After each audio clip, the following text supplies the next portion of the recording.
شنەشنی تۆ لەگەڵ شەماڵە دێو خۆی ڕناگرێ نەک پیاو لە ماڵە ئەبێ بێنە دەر درشت تاک و ورد دەست لەسەر دڵ بن ڕوو لە ئاڵای کورد کۆمەڵەی ئاڵای فێرگەی مەشقی پلینگەکانی زێرەبانی هەولێر لەگەڵ تیپیچ و قۆمۆسیقای سەربازی دەست بە ڕێوڕەسمی بەرزکردنەوەی ئاڵای پیرۆزی کوردستان دەکەن.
قبل الله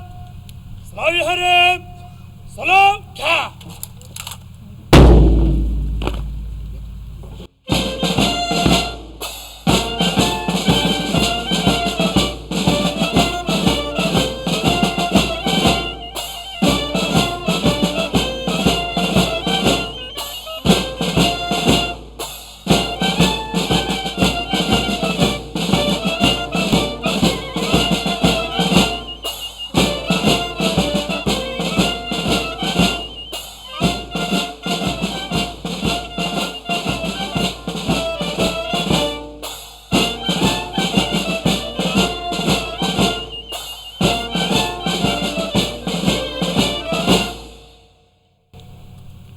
قبل الله باشن چک قبل الله باش نفتا برگه را قبل الله اگر چوکو موسیقا آسایی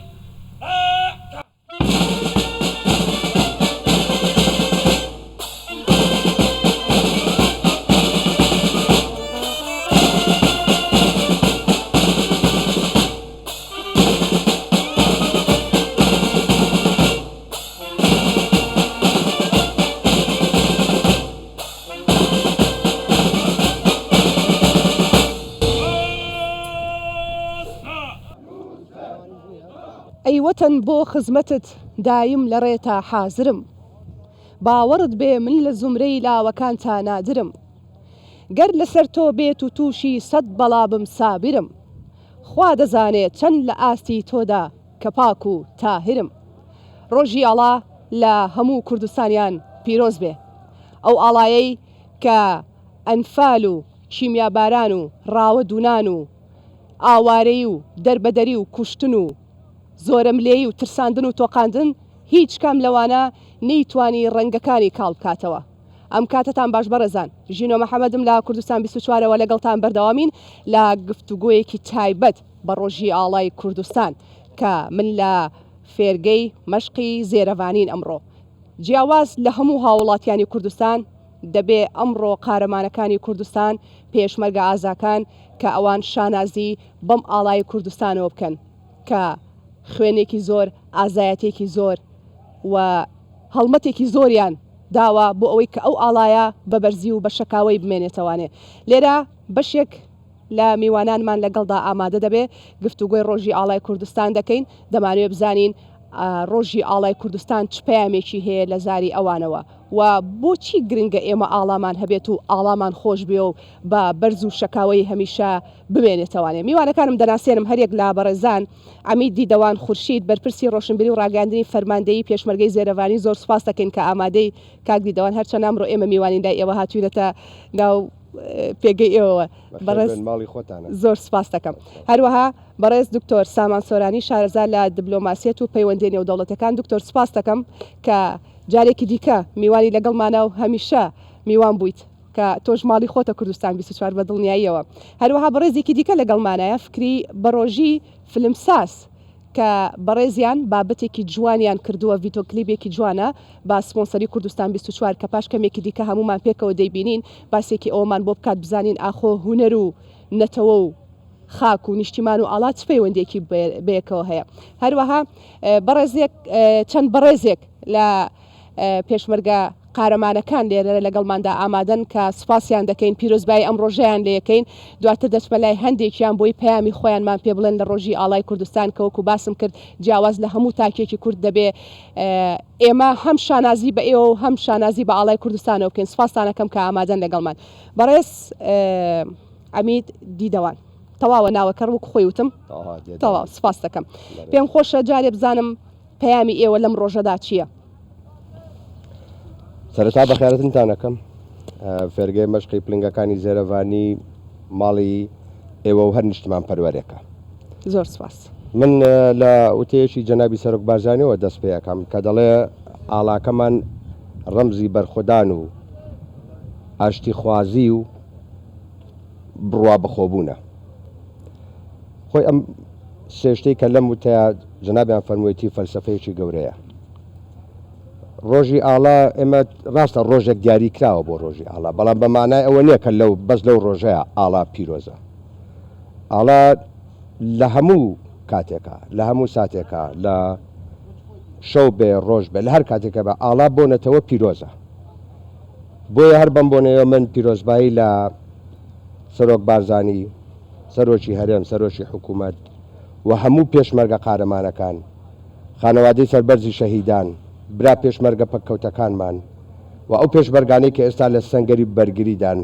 بۆ پاراستنی ئەو ئاڵایە و خاک و نیشتمانمان پیرۆزباییان لێ دەکەم. ئاڵامان شەکاوە بێت تا ئاڵای کوردستان شەکاوە بێت ئێمە سەربەرزین و دەتوانین پێداگیری بکەین لە مافەکانی خۆمان. زۆر سپاس. دکتۆر سامان دوای ئەوەی کە پەیامت هەبوو لەسەر ڕۆژی ئاڵا پێمان خۆشە بزانین ئێمە دەبینین لە سەردانیکردنەکانی سەرۆکایەتی حکوومەتی هەرێمی کوردستان سەرۆکی هەرێمی کوردستان سەرۆک بارزانی کاتێک دەچنە وڵاتانی ئەوروپا وڵاتانی دراوسێ دەبینین ئاڵای کوردستان لەسەر مێزەکانیان لەلایەنەوە لەڕووی پرۆتۆکۆلۆ دانراوە. ئایا ئەمە چ گرنگێکی هەیە بۆ هەرێمی کوردستان؟ سەرەتا بە بۆنەی ڕۆژی ئاڵای کوردستان پیرۆزبایی لە جەنابی سەرۆک بارزانی و سەرجەمگەلی کوردستان و پێشمەرگە قارەمانەکان و خانەوادەی شەهیدانی ڕێگای ڕزگاری کوردستان دەکەم. ئەلبەتە بابەتی ئاڵا بابەتێکە پەیوەندی هەیە بە فەلسەفەی نەتەوەیەک ڕەنگ دەداتەوە لە ناو ئەو وێنەی کە ئاڵا وێنایەکات. هەڵگرتنی ئاڵا لە بۆنەکانە بە تایبەتی ئەگەر بێت و شاندێکی فەرمی سەردانی وڵاتێکی بیانی بکات نمایشی ئەو ڕێزەیە کە وڵاتێکی بیانی دەیکات لە شکۆمەندی نەتەوەیەک لە سەروەری نەتەوەیەک لە توانایی نەتەوەیەک. بۆیە نمایشکردنی ئاڵا لەو بۆنانە ئەوە نیشان دەدات کە هەرێمی کوردستان یاخود نەتەوەی کورد خاوەندی پاشخانێکی مێژوویە، خاوەندی ناسنامەیەکی تایبەت بەخۆیەتی و خاوەندی ئەو گرنگیەیە کە مێژوو یاخود خەباتی پێشمەرگە بە گەلی کوردستانی داوە. بەڵێ دەستخۆش. بەڕێز فکری بێگومان تۆش دڵنیام کە پەیامی خۆتە هەیە لە ڕۆژی ئاڵای کوردستانە، بەڵام هەروەکو باسم کرد ئاڵا خاک نەتەوە نیشتیمان چ پەیوەندێکی بە هونەرەوە هەیە. ئێوە توانیوتانە چۆن کۆی بکەنەوە؟ دەتانەوێت لە ڕێی هونەرەکەتانەوە چۆن ئەم پەیامانە بگەێنن؟ دستخوش با برنامه ایوا براستی جای شانازیه و از مزور جا گفت از زمان خود بخفم احتمالا باشتر بومن بید بله ام سربلندین با هنده قو راگیاندنا ما افرو و جوه های خوش دا مثلا روژه که خوش همینی کم بوینه دیال هزا زیروانی برنامه که قشنگ و پیام خو ام بگه این روژه آلای چیه معنا آلای چیه او آلای قو مجوی دا تاریخ دا دوردست دا هاتیه حتی نو که هاتیه پاراستن ام وی روژه پیروز کن لگل خو لسروک خو لهمه کسایتی مو گل کردستانه پیروز باید هنگو جیت این جماعت راگیاندنا ما زۆر سپاس عزیزی سپاس باسی ئەوەت بۆ نەکردم لەڕێی هوەرەوە اوکی ئەتانەوێت چۆن پەیامی کوردانی خۆتان بگەێنن دەتانەوێت خۆی- چی بگەێنن خوی اگرم برای خوب که اینا کرد مجوی دا هنر قد جه جدا نبیه بونمونه دنگ بیجی ما کردا بگیره موزیک و ستران ما کردا بگیره ام دور دست دا دور زمان دا کرد یال کلتوره که هنری دا یه هات یه گریدان بنده وقتی هم اوی کلیپ نوکه ما چه گیری یا آلا یا سوارچا کدمه و از لازم از پاسی که زوریش هنده کسام کم چون راستی لازم نه نبیر کردن اوی تاریکار بینه به پروژه دا ما خواستم آلای کردستانه بخیده دست هنده سوارچا کدمه سر پشتا هنده حسب جوان قو تایبت لولات اسپانیا هاتمون اندلوسیان بینه ام غاره که علم پیبکین و ام هیز علم خو علم کردستانه ام نیشه گله خوب دین تایبت جلیمه اینو از خازم روی تلویزیون آنگوش را سپاسی که زور مزن لوان حسابیم اوی هاریکار بوند به پروژه دا تایبت هزامه زیروانی دائما هاریکارم بو بواری هنری چه بوارد سینمایی بن چه بوارد کلتوری بن موزیکال بن هر دم هاریکار بونه از دست خوشی الوانتیم اب بر همه آخر قاطع چکنن یا آلا دست وانجی تیده بوه هاریکار بونه پشتوان بونه و تلویزیون کانال 24 جی ام بیر نکین سپانسریا ما کردن عندك حوالة هجا فري كردن بوندق بشين تصويره که جان لوان حسبا بگیرین کاک هامون اگه غلط نبم هرچند ناسنا و پاشنا و ازم زانم و کاک محمد جی کسایتیت تلویزیون آنگو نقوهاد بون بجدار بون دیال شلامه و خباتمه از سپاسیا وان جیتیم و سپاسیا برای تلویزیون جیتیم زۆر باشە جا ئەمەی کە ئەم ڤیدۆ کلیپەی کە بەڕێزت باست کرێکێکە لە بەرهەمەکانی کوردستان 24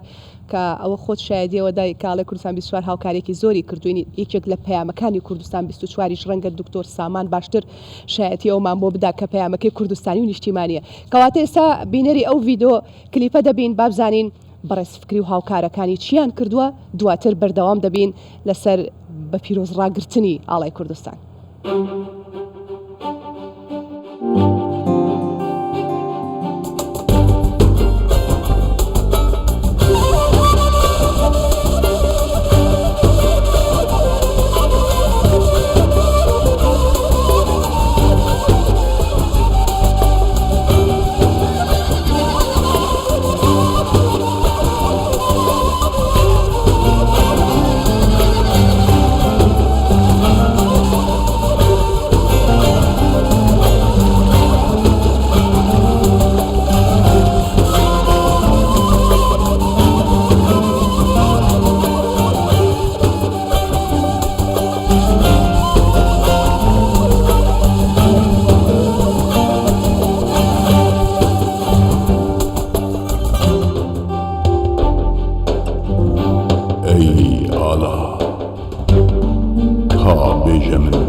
چما دگووندا آلانده ناهشی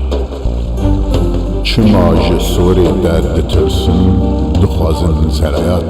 هنگینن کسکایات صحابکن و سپیبونات رشب ازمان تنی خودی های بستر به هر دارینه دبیر موجاده رونایی بده دیر جنده چار هلان گرم که ای علاوانگی نه تنی سر دورستان بهجه نه تنی جنازه موره بچان لبر هر آبادیان ایلی بده ده نه تنی رنگی و هاشی تو دنگی بی دمش بهاتیه که دنیا دمیسه به دینا روژا که پیروز کرد ای آلیا نهالیکی آلیا آخر کردن نتوانکتی پیل بده بهشه ای آلا بلا زاروکین مهلنا و زاروکین جهانی ببرسد نمینه بلا بیشن اوه آلیا مه اوه روژا مه و اوه رنگی مه بلا سرنید نستان بلا دبلوکن نچاشی بنمال ای آلیا نمیشه آفرچوی بهشه لهر کشکی لبر هر آباهی که فرمان اون چاره نویسی بهشه بلا ترس لبر بایت هر اون پیدگرمه بلا من الشقامة لروي بازرگان رنگابه ای آلا بیوستان بهشه او دنگن هلنده بلا سودا ربونه میشه مابونه بستره او آزادی دیلانه بکر ای آلا رنگی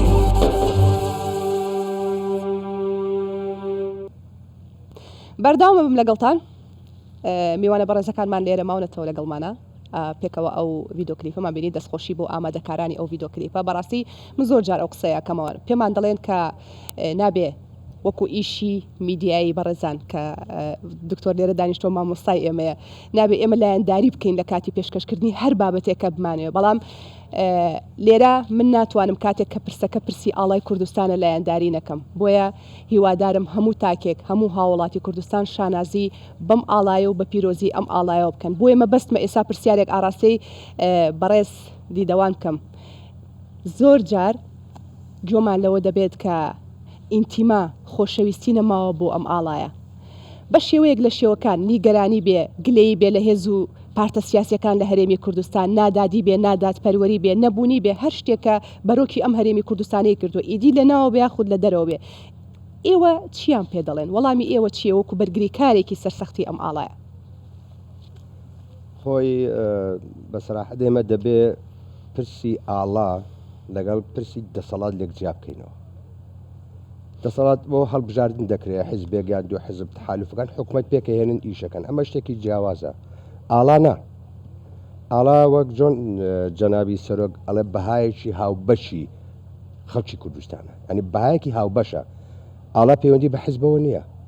ئاڵا پەیوەندی بە دەسەڵات و حکوومەتی دادپەروەیە نادادپەروەرەوە نییە ئاڵا شکۆی میلەتە من چەند نمونەیەکتان پێ بڵم لەسەر مەسەلەی ئاڵا و شکۆی گەلان ئەگەر بە مێژوودا بچینەوە بە ئەکید زۆربەی ئەو بینەرانی کە ئێستا گویان لە دنجیمە و دەمان بینن فیلمیان زۆر بینیوە لە شەڕەکانە کە هێری شەکرێ هەتاکو ئاڵاکەی ئەو لەشکرە شەکاوە بێت ئەو لەشکرە ناشکێ بۆیە بەرامبەرەکە دایمە هەوڵەدا لەو کەسەبدا کە ئاڵاکەی پێەیە کە ئاڵاکە کەوت ورێ لەشکرەکە هەمووی تێکەچێت کە دەشکێت کەشکا خاکەکە داگیرەکرێ کە خاک داگیرکرا ئیتر نەش کەرامەت نەشکۆ نە ئینسانیات هیچ شتێک نامێنێ بۆیە ئاڵات جیاوازە لەگەڵ ئەم بابەتانە من نمونەیەکی زۆر زیندوتان پێشکەشکەم بە بیرتان بێنبەوە ساڵی 2010 لە 16 تەمووز لە کەرکووک ڕێپێوانی کرا لە دژی قرارێکە لە پەرلەمان دەرچوو لە پێش قەڵای کەرکووک ئەو ڕێپێوانە تەقینەوەیەکیان بۆ دانابووە تەقیەوە کردەوەیکی تیرۆریستی بوو ئاڵاکە بەربەوە و نێزیکەی 85 شەهید تا 250 بریندار درا لەو کارە ساتە هەر لەو کاتە چەند گەنجێکتر پەلەماری ئاڵاکەیاندا ئاڵاکەیان بەرز کردووە ئەوەی کە ئاڵاکەی پێبوویت نازانم شەهید ببوو یا بریندار نازانم بە دەقیقی کە ئاڵاکەیان بەرز کردو خوێنی پێوە بوو بەس کە ئاڵاکە بەرز کرایەوە هەر لەو کاتەیە کە ئەو هەموو خەڵکە لە دەستچوو بوو و ئەگەری ترسی ئەگەری دووبارە بوونەوەی کردەوە کەشە بوو بەس ئەو ئاڵا هیمەتێکیدا و خەڵکە جارێکە دەوری کۆبوونەوە شکۆی ئاڵاکەیان پاراست شکۆی ئاڵاکەیان پاراست ئاڵاکەش ترس و دڵە ڕاوچەی لە دڵی تاک ڕەواندەوە جارش کرد دەوری کۆبوونەوە دەستخۆش ئەمە ئاڵایە زۆر بۆی ئاڵا پەیوەندی بەدەسەڵاتەوە نییە زۆر پەیوەندی بە شکۆ و کەرامەتی ئینسانەوە هەیە. دەستخۆش ئەمیر دیدەوان دێمە وڵات دکتۆر باسی کەرکووکی کرد هەر ئەمڕۆ لەم ڕۆژەدا کە ئێمە لێرە یادیەکەینەوانی و بەرز ئەم ڕۆژە ڕدەگرین لە کەرکووک جارێکی دیکە ڕێگری لەوە کراوە کە ئاڵای کوردستان هەڵبکرێ بۆ خۆشتان دەزانن کە سبەینێ ناوچە کوردستانەکانی دەرەوەی ئیدارەی هەرێمی کوردستان لە بەردەم پرۆسەیەکی گرنگ و مێژوویدا ئەویش هەڵبژاردننی ئەنجومەنی پارێزگاکانە کورد دەبێت چی بکات بۆ ئەوەی کە یەک پەیام و یەک دەنگ و ڕەنگی هەبێت بۆ ئەوەی بتوانێت جارێکی دیکە ئەم ئاڵایەنە بە شەکاوەی و بەرزتر لەوەی کە هەبووە لەو ناوچانەدا بنێتەوانێ چۆن ئەم تعریبکردن و ئەم پلانە لا ببرێ لەو ناوچانە. ئەلبەتە ئەوەی کە کورچی بکات هەمیشە باس لەوە کراوە کە کورد دەبێت لە بەرنمەکانی کە پەیوەستن بە ئایندەی کوردستان بە نیشتیمان سازی بە دەوڵەت سازی بە ئایندە سازی یەک ڕیز بێ یەک دەنگ بێت و استراتیجێکی تۆکمەی هەبێ کە هەموو ئەو قەوارانە دەگرێتەوە کە بەرگری لە خاک دەکەن بەرگری لە سەروەری دەکەن بەرگری لە تەواوی ئەو بەهایانە دەکەن کە هەموو خەڵکی کوردستان شانازی پێوە دەکات ئەویش بوونی گەلی کوردستانە بە سەروەری ئەلبەتە ئەوەی کە جەنابتان ئاماژەتان پێی کرد کامڕۆ لە خانەقین و لە کەرکووک کە ناوچەکانی کە لە دەرەوەی ئیدارەی هەرێمی کوردستانن بەو شێوەیە ڕەفتار لەگەڵ ئاڵای کوردستان دەکرێت ئەگەرچی ئاڵای کوردستان هێمایەکە کە دانپێنراوە لەلایەن دەستوری عێراقەوە دانی پێدراوە لە 2005 ئەو دەستورە باس لەوە دەکات کە هەرێمی کوردستان بە هەموو ئەو دامەزراوایانی کە هەیەە بە ئاڵاکەیانەوە بە سرودی عێراقیبەوە دەبێ ڕێزی لێبگیرێ بەڵام لە ڕاستیە کە دەبینین عقلیەتی سیاسی دەمڕۆ لە عێراقەکە سەردەستە عقلێتێکی شۆبینیە کە بەڕەوای نابینێ کە گەلی کوردستان کە نەتەوەیەکە خاوەن خەباتێکە کە ئەم قەوارەی کە هەیەی ڕێزی لێ بگرێت و بە چاوی یەکسانی یەخۆت هاوبەشی تەماشای بکات. ئەلبەتە کورد دەبێت زیاتر بکوڕ بێت لەسەر ئەوەی کە ئەو ناوچانە ئەمڕۆ ڕاستە لەژێر دەرەوەی ئیدارەی هەرێمی کوردستانن دەبێت لە ڕۆژێک لە ڕۆژان بگەڕێنەوە ناو باوەشی هەرێمی کوردستان. ئێمە ئەلبەتە لە ڕێفەراندۆمە کارمان لەسەرەوە کرد کە کوردستانی بوونی کەرکووک لە ڕێگەی بەڵێ بۆ ڕێفراندۆم بۆ سەربەخۆی کوردستان سابت بوو و ئەمڕۆژ بۆ سبەینێش کە هەڵبژاردنە لە وشارەت بە دڵنیاییەوە نەیارانی گەلی کوردستان پێیان خۆش نییە دووبارە دەنگی کورد لەو شارەیە زوڵاڵ بێت و جارێکی تر بتوانێت ئەنجومەنی پارێزگار وەخۆ پارێزگار لەخۆ بگرێت و ئەمانە بۆیە بە دژایەتی دەکەن بەڵام بە دڵنیاییەوە ئەوە سەرکەوتن بەدەست ناهێنێت. دکتۆر ڕێگە بدەکە ئەو پرسیارەش بکەم. جەنابی ئەمیت باسی لەوە کردوتی ئاڵا پەیوەندی بە هێز و حزب و سەوز و سوور و شین و مۆرۆ نییە ئەمە شکۆیە ئەمە ڕەمزە سمبولە بەڵام ئەوەی کە هەیە هاوڵاتیان لە هەرێمی کوردستان ئەتوانم بڵێم لە تەواوی ناوچە جیاوازەکان گلەییان دەهێز و لایەنە سیاسیەکان هەیە ئێستاش ئێمە لە بەردەم پرسێکی چارە نووسازین کە پرسی هەڵبژاردنە و چاوەکان هەمووی لەسەر کەرکووکە. قسە چییە بۆ ئەو هاوڵاتیانی کە سبێنێ دەبێ بڕۆن بەرەو ڕووی سندوقەکانی دەنگدان و دەنگ بدەن ئایا ئەوان دەنگ بۆ هێز و لایەنە سیاسیەکان دەدەن یاخود نەخێر دەنگ بۆ کورد و نەتەوە و ئاڵا دەدەن بە بۆچوونی لەگەڵ هەموو ئەو گلەی و سەرنجانی کە هەیە گلەی سەرنج یاخود بۆچوونی جیاواز هەمیشە هەبێت و بەردەوامیشی دەبێت لە ئایندەیە بەڵام ئەوەی کە من باسێکم ئەوەیە کە خاڵی کۆکەرەوە کە لە نێوان هەموو کوردستانیان ئەوەیە کە ئێمە بێخاکی خۆمان بپارێزین و ئێمە وەکو کوردستانی دڵنیاین لەوەی کە کەرکووک بەشێکی دانەبڕاوە لە کوردستان بە هەمان شێوە ناوچەکانی ترکە ئەمڕۆ دابڕێنراون چ لە خانەقین بێەوە لە جەلەولا بێت و لە شوێنانی تر بێت لە شنگال بێت بەڵام ئەوەی کە ئێستا جەنابتان ئاماژەتان پێی کرد کە بابەتی ئینتما بۆ ئاڵا بابەتی ئینتما بۆ خاک بابەتی ئینتما بۆ بەها نیشتمانیەکان لە سەروی بۆچوونی حزبیە لە سەروی جیاوازەکانە کە لە ڕووی ئایدۆلۆژیەوە ئەگەر هەبێت یان نەبێت بۆیە من بە دڵنیاییەوە دەڵێم و باوەڕشم بەوە هەیە کە دەیڵێم دەبێت هەموو تاکێکی کورد لە کەرکووک دەنگ بۆ ئەوە بدات کە دووبارە شکۆیەک بگەڕێتەوە بۆ کەرکووک دووبارە ئەو تعریب و ئەو هەوڵدانەی کە لە ڕێگای با بڵێن نەیارانی کوردەوە لە ڕێگای ئەو میلیشیا و هێزە نایاسایانەی کە هەندەوێ و بەردەوامی پێشێلکاریەکەن بەرامبەر بە کورد و بێڕێزیەکەن بەرامبەر بە بەها کوردیەکان دەبێت کۆتایی پێبێت. دەستخۆش کۆمنتێک بدەم بەڵێ فەرمو 6 ساڵ پێش ئێستا هەیکەلی پێشمەرگە لە کەرکووک ئاڵای کوردستانی لێر کرایەوە لەگەڵ لابردنی ئاڵاکە شکۆی تاکی کورد نەما لە کەرکووک لێدان دەرکردن گرتن داگیرکردنی عەرزەکان هەتا ئێستاش کە هەمومان بینەرانیش دەبینن لە ئەخبارەکان باسی دەکەین هۆکاری ئەو هەموو تعدا و زوڵمە نەمانی ئاڵای کوردستانە سبەینێ دەنگدان ڕاستە لیستی حزب هەیە واقع چونشی دەبێ وا بەشداری بکەین بەڵام ئەو دەنگدانە کە تاچی کورد بەشداری دەکات بۆ گەڕانەوەی ئەو ئاڵایە بۆ سەردەستی پێشمەرگە کە ئاڵاکە گەڕایەوە یعنی شکۆی کورد لە پێشمەرگە کورد لە کەرکووک جاریکە دەگەڕێتەوە و ناتوانرێت تعدای لێ بکرێ و ناتوانرێت ئاردی دەی لێ داگیر بکرێ و شکۆی بشکێندرێ بۆیە دەنگدانی سبەینێ بەشداریکردن لە دەنگدان بەشداریکردنە لە پاراستنی کوردستانی بوونی کەرکووک و بۆ تاکیش پاراستنی شەرەف و کەرامەت و شکۆی تاکی کوردە لە کەرکووک بۆ داواکەم هیمەتی بکەین. باش دەستخۆش سپاس بۆ پەیامەکەت بەڕێز فکری ئەو کارەی کە کردبووتان ئەو ڤیدۆکلیپەی کە کردبووتان کە کوردستان 24 هاوکار بوو لەگەڵتان ئەمەوێ پرسیار لەسەر ئەوە بکەم ئێمە لە دنیادا دەبینین کە هونەر بەقەت چەک و فکر و هزر و هەموو ئەمانە کاریگەری خۆی هەبووە ئایا لەم بەشەی کوردستان ئێمە توانیومانە کە لە ڕێی هونەرەکەمانەوە بتوانین ئەو پەیامە بگەێنین ئەگەر نەخێر دەبێت چی دیکە بکەین بۆ ئەوەی کە بتوانین هونەر بکەین بە بەشێک لە فەرهەنگ و کللتور و ئینتیما و خاک و نیشتیمان و ئەو هەموو ئەو پەیامانی کە دەمانوێت بیگەێنین. خۆی پرسیارێکی جوانە خۆم لە ساڵی 2000ەوە خەریکی ئەم فکرێکی ئێستا تۆ بازەکەم پرسیارە چۆن ئێمە بتوانین یعنی کورداتیە خۆ ڕێبازە خۆ هاتە ئەم نیشە دنیای بدەین ئەو بوو ساڵە 2000 ئەمە دەست پرۆژێت بەرهەمینانە فیلمە کرد نیشاندانە ڕۆیەکی سینەمایی بۆ دەربە بۆ بینەرێ دەربە گەلە گرنگترە لە گەلێک بابەتێن خۆ ئەم شۆرسەتین ئەفەندە پەرە پێ نهاتێدان تەڕاستی بێت ئەو شتێک هاتیەکردنجی حکومەتی حەولە خۆدای خۆهاری کار بیت بەس تەمامی نهاتیەکردن جا مادوبووناکە کەسانێکی زۆرت بێ بوارێدا هەیە پڕاستیت بوارێ ڤیدیۆی و تەسویرکردنا چتر مێژووی و مەسەلە کوردایەتیە بەس درسی نهاتیەکردن بەس دەرسیڤی دارم کابینێ داهاتیدا و نوکەشرا هەندێک فکرەیەت هەیە خۆ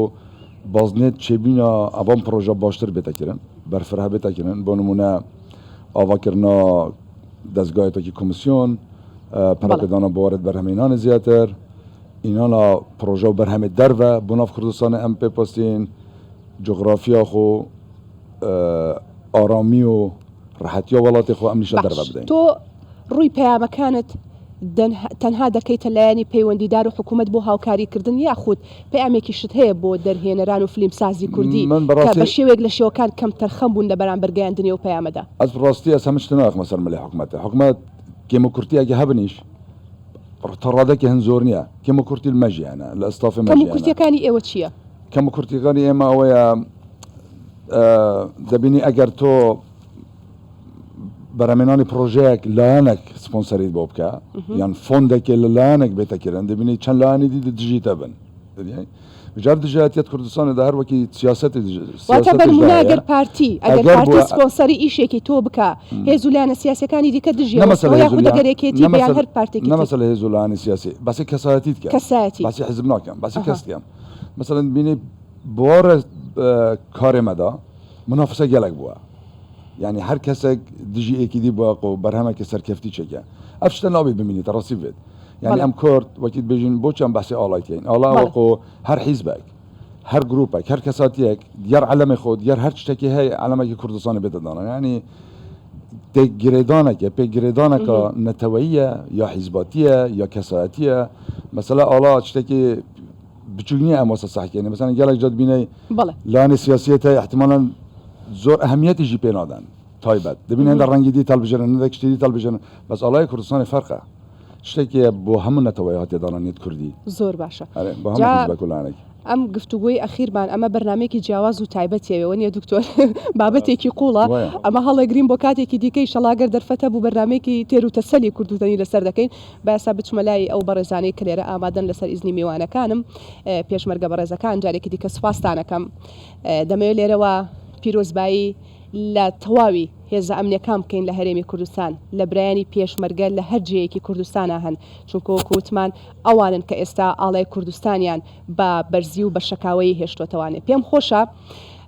بزانم لێرە چ پامێکتان هەیە لەم ڕۆژەدا تەبعاً ئەمیت لەسەر ئیزدی جەنابەت دەزانم ئێوە یاسای خۆتانتان هەیە بەڵام ڕێگەمان پێ بدە ئەمڕۆ گفتوگویەکی کورت و پوخت و پڕجێش و پەیامی ئەم بەڕێزانە بگەێنینە هاوڵاتیانی هەرێمی کوردستان سپاس دەکەم ئێستا بزانم کێ دەیەوێ پەیامی خۆی بڵێ بە چاوان ئەگەر مایکەکەم بنێ هاوکارانم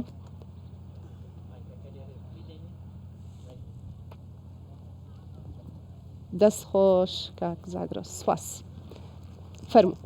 پێمان خۆشە بزانین پەیامی تۆ لەم ڕۆژەیە بۆ ئاڵای کوردستان بۆ هاوڵاتیان لە هەرێمی کوردستان بیرمان نەچێ ئەمڕۆ هاوڵاتیان لە هەرێمی کوردستان گیرۆدەی چەندەها کێشە و نوقمی چەندەها گرفت بوون کە ڕەنگە بەشێکیان لە دەسەڵاتی حکوومەتی هەرێمی کوردستاندا نەبێ ئێستاژ وەکو کە بەڕێز ئەمیت باسی کرد بە عقلێتێکی شۆڤێنی و مامەڵە لەگەڵ هەرێمی کوردستانە دەکەن ئێوەکو پێشمەرگێک چیان پێڵێن لێرەوە بەڵێ زۆر سپاس بۆ پەیامەکەت زۆر سپاس بۆ بەرنامەکەتان من عەقیل جەلال فەتاح بەرپرسی ڕۆژپێ و ڕاگەیاندنی فێرگەی مەشقی پڵنگەکانی زەرەبانی لاولێر پەیامی من ئەوەیە وەکو پێشمەرگە وەکو ئەفسەرێک بۆ خەڵکی کوردستان بە تەواوی ئەوەیە کە ڕێز لە ئاڵا نیشتیمان خاک لەسەر و هەموو جیاوازیەکانی تردا بنێن لەسەر هەموو گلێ و گازەندەکانی تردا بنێن من پرسیارێکەکەم دوو جەنگی گەورەی جیهانی کرا لە ئەوروپا جەنگی یەکەمی جیهانی جەنگی دومی جیهانی ئایا گەنجەکانی وڵاتیان جێهێشت ئایا وڵات کە داری بەسەر بەردێەوە نەما ڕەویان کرد و ئیتر وڵاتی خۆیان بەجێهێشت نەخێر زۆر لە میلەتان زۆر لە دەوڵەتەکان تووشی چەندەها کێشە و گرفت و قەیران بوون بەڵام ئینتیمایان زیاتر بوو بۆی وڵاتەکە هەڵبسێننەوە لەبەرەوە من داواکەم لە هەموو گەنج لە هەموو خەڵکی کوردستان ئێمە بە ڕۆحێتێک و بە ئینتیمایەکەوە ئەو سمبول و پیرۆزیانەی نەتەوەکەمان کە بە درێژایەکی مێژووی دوور و درێژ قوربانی داوە خوێنی بۆ ڕشتووە نەیگۆڕنەوە بە هەندێک مەسائیلی وەقتی کاتی چونکەم ئەو شتانە هەموو تێدەپەڕێن چەند ساڵێک پێش ئێستا دوای پرۆسی ئازادی عێراق خەڵکی کوردستان پێشتر ژیانی باش نەبوو بەڵام دوجار ئەو مەرحەلانە هاتنە پێشەوە وەزعێکی باش ڕووی لە کوردستان کرد بە پێچەوانەوە خەڵک لە ئەوروپاوە دەگەڕاوە بۆ کوردستان کۆمپانیاکان هەموو هاتنە کوردستان ئەمە زروفی سیاسیە ئەمڕۆ بەم شێوەیە سبەینێ بە شێوەیەکی ترە لەبەرەوە من داوا ئەەکەم کە هەموو کاتێک پیرۆزیەکانی نیشتیمان بخەنە سەر و ئەو گلێ و گازەندانە و ئیرادەی خۆیان یەکخەن بتوان بە ئیرادەیەکی ئیجابی و ڕاستەقینە ئەوان وا لە بەرپرس ووە لە سیاسیەکان بکەن کە ئەگەر کەم و کوڕێکە بێ گۆڕانکاری لە خۆیاندا بکەن لەبەر ئەوە بەڕاستی گەلی هوشیاریش زۆر زۆر گرنگە چونکێکم پێغەمەری خوا فەرمە کەیفەما تەکون ولی عەلەیکم ئێوە چۆن بنخوای گەورە والیکی واتان بۆ نێرێ لەبەرەوەی گرنگە کە یعنی ئێمەش وەکو گەل وەکو نەتەوە هوشیار بین ئەو سەرکردە سیاسیانە لە چێ پێکاتن خۆ لە ئەوروپا و لە وڵاتانی ئەجنەبی بۆ ئێمە ئیستراد نەکراون هەر ڕۆڵەی ئەو میلەتەن دەستخۆش جا لەبەر ئەوە من داوا ئەەکەم کە بەڕاستی بە ڕۆحێتێکی زۆر بەرز ئینتیمای نیشتیمانی ئینتیمای خاکپارێزی یەک شتەیە ئەمێ پێت بڵێم زۆر بە کورتی هێزەکەیە سپێشڵە سپیسناسی پێڵێن لە رووسیا لە سەر منطقەی بەڵتیق لەوێ قورسترین تەمرین و تەدریب و مەشق و ڕایەنانیان پێکەن لە ناو سەهۆڵاوە حتا لە سیبیریا جێشەکەی تری رووسیا بەرگەی نەگرت بەڵام ئەو قووەتە هات بەرگەی سەرماکەی گر هیتلەری شکان ئەوانە پیان ئەقوترێکی هێزی بەرگریکردنی لە خاکی دایک من داواکەم هەموو گەنجێکی کوردستان وەکو ئەو سپیسنازەی کە لە رووسیا هەیە هێزی بەرگری بێ لە خاک دەستخۆش زۆر سپاس بۆ سپاس بۆ تۆ. سپاس بۆ بەرنامەکەتان. دەستەکانە خۆش بێ ئەمە پەیامێک بوو بۆ هاوڵاتیان لە هەرێمی کوردستان پێم خۆشە پەیامێکی شەبێ بۆ هێز و لایەنە سیاسیەکان لە هەرێمی کوردستان کێ دەتوانێت ئەو پەیامی خۆی بگەنێ خاتون دەکرێت قسەمان بوو بکەیت ئیزنم وەرگرت لە عەمیت کێ دەیەوێت قسە بکات پێی خۆشە ڕێگری نییە لە ڕۆژی ئاڵا هەر پەیامێکی دیکەتان هەیە دەتوانن بیگەێنن چیتان هەیە لە ڕۆژی ئاڵایە وەکوتم ئێوە بەرگری کارێکی سەرسەختی ڕۆژی ئاڵان دەبێ پێش هەموو کەس ئێوە شانازی بەم ڕۆژەوە بکەن هەستە سەر پێ سپاس دەکەم بۆ کەناڵی کوردستان بیسار سپاس بۆ میوانە بەڕێزەکان کە ئەمڕۆ لێرە ئامادەن من ملازم سامان سەردار خەیلانی فەرماندەی پەل لە فێرگەی مەشقی پلنکانی زێرەوانی دەمەوێ پیرۆزبای خۆم لەم ڕۆژە پیرۆزەدا بگەینم پیرۆزبای خۆم لە بەڕێز جەنابی سەرۆکی حکوومەتی هەرێمی کوردستان و سەرۆکی هەرێمی کوردستان و بە تایبەت لە مەرجعی گەلی کورد جەنابی سەرۆک بارزانی بکەم کە لە سابلاغ لەم ڕۆژە مبارەکەدا لەژێر ئەم ئاڵا پیرۆزەمان چای بە دنیا هەڵهێناوە و تاکو ئێمە هەبین وەکو پێشمەرگا وەکو خزمەتکاری میلەت تاکو ئەمە هەبین ئەو ئاڵایە هەر بە بەرزی دەمینێتەوە تاکو ئەم ئاڵایش بەرز بێ ئێمە دەمینێ ئێمە دەمینێن و ئێمە وەکو ئەفسەران لێرانە وەکو مامۆستایانی فێرگەی مەشقی پڵنکانی زێرەوانی خزمەتکاری پێشمەرگەین ئێمە لێرانە هەم لە ڕووی مەشقەوە لەلایەنی تیۆری پراکتیشی لەگەڵ پێشمەرگا هەوڵی خۆماندایە پێیان دەگەنین بۆ ئەوەی لە سنوورەکانمان بەرگری بکەن لەو ئاڵا پیرۆزەمان و هەرچەندە سیاست ئیشی ئێمە نیە ئێمە تەنها خزمەتکاری ئەو ئاڵە و خزمەتکاری میلەتی کوردین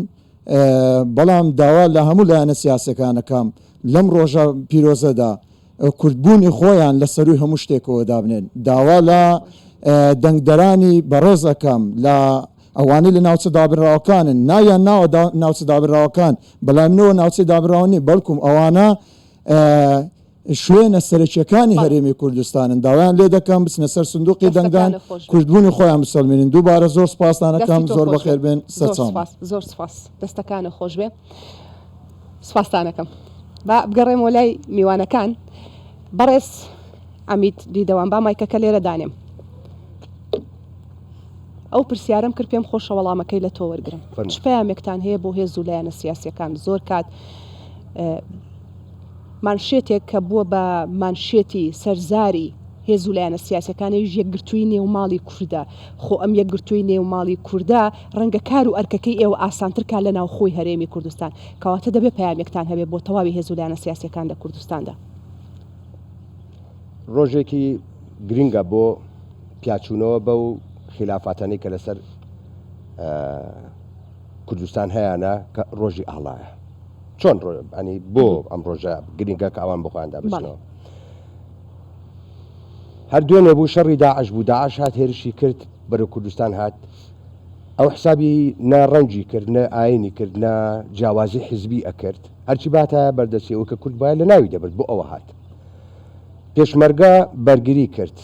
و ئاڵای چەقان لە سەنگەرەکانیە من لێرە ئەماڵێم ئەوانەی کە لە دەرەوە بوون لە دەستی داعش ڕایان کرد بە هەموو نەتەوەکان بە هەموو ئاینەکان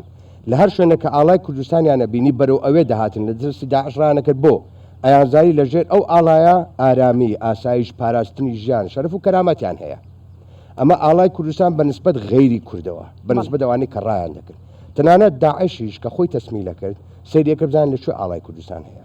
لەبەرەوەی دەیزانی ئەو شوێنەی کە ئاڵای کوردستانی لێبێ کە پێشمەرگی لێیە بەها مرۆڤەکان دەپارێزە بەلای مرۆڤایەتی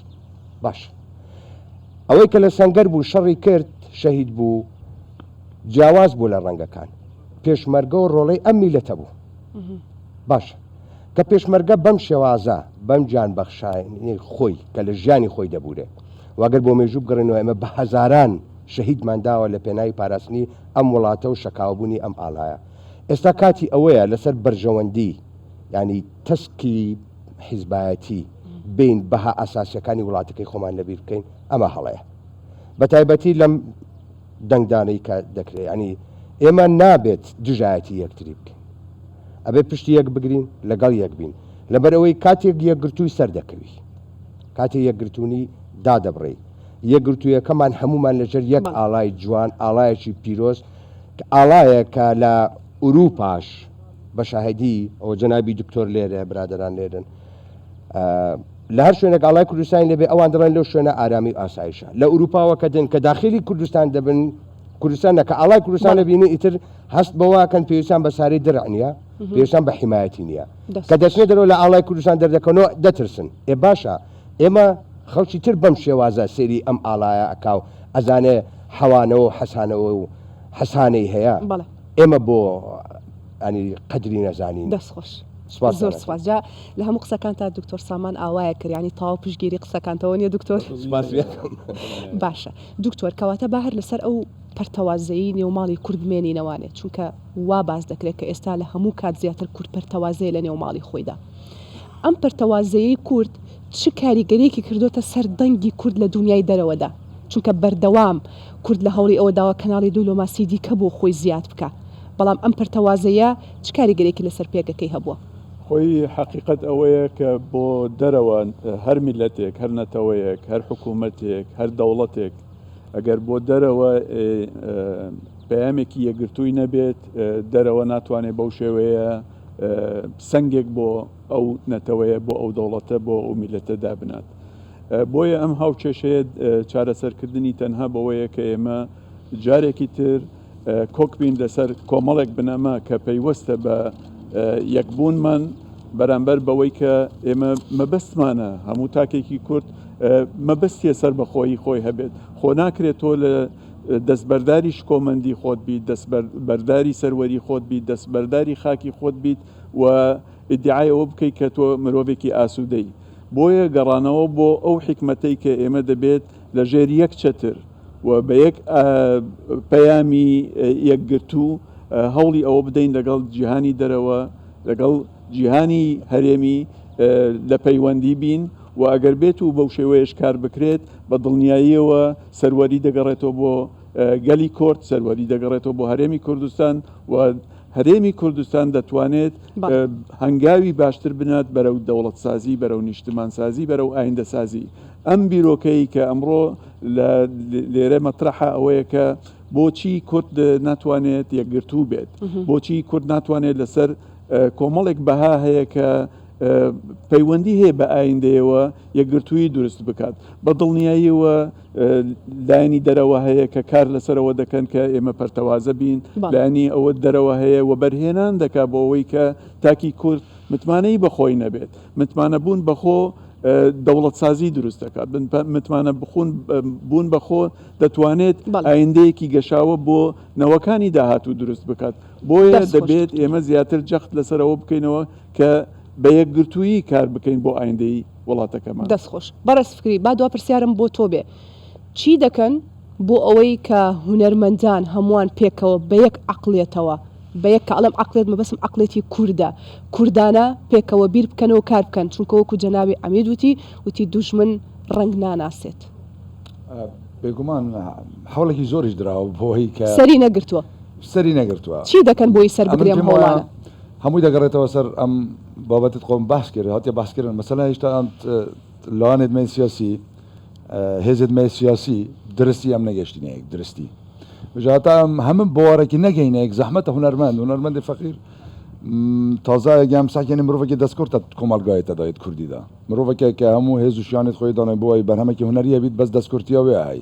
یان هەند پەڵپشتیەکە ئەوی ناتێکردن لێ لە هەر وڵاتێکی تو ساکە چم ئیشارە شتێکیان باسی حربێت دوێ و سێکی و دوێ هاتەکردن وەختە حربە دوێ هاتەکردن هیتلەر شتێک قۆناوەتە بیرکردن شانووە سەرجادێ بوو شانووە تیاتر بوو یعنی گوتە ئەگەر وڵاتی مە تەمامی کاڤل ببیت لازمە هونەرەمەل بین نەچیت یعنی گەلێک وڵات هەنە بینچوونە هونەر و کولتور و ڕۆشنبیری پێشنەکەفتنە سیاسەتە ژیە یعنی مرۆڤێت مێ دەسەڵاتێش سیاسیت مەژی بناوەستن پێشکەون یعنی هونەر ئێک لە فەرع و ڕکنێت ئەساسیت هەر کۆمەلگایەتە ئەس بێ پەیامت بێژم بۆ هەندێک قوڕیا تەلەڤیزیۆنانگۆڕە ململانێ و منافسێ و شەڕێ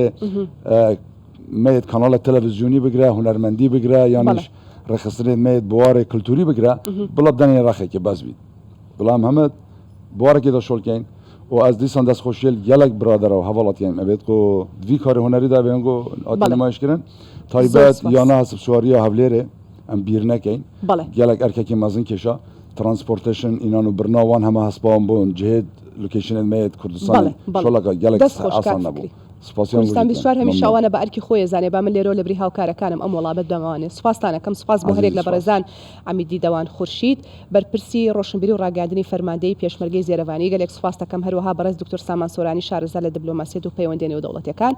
بەڕێز فکری بەڕۆژی فیلمساز گەلێک سوپاسانەکەم کە ئامادەبوون هەروەها سوپاس بۆ ئێوەش کە لێرە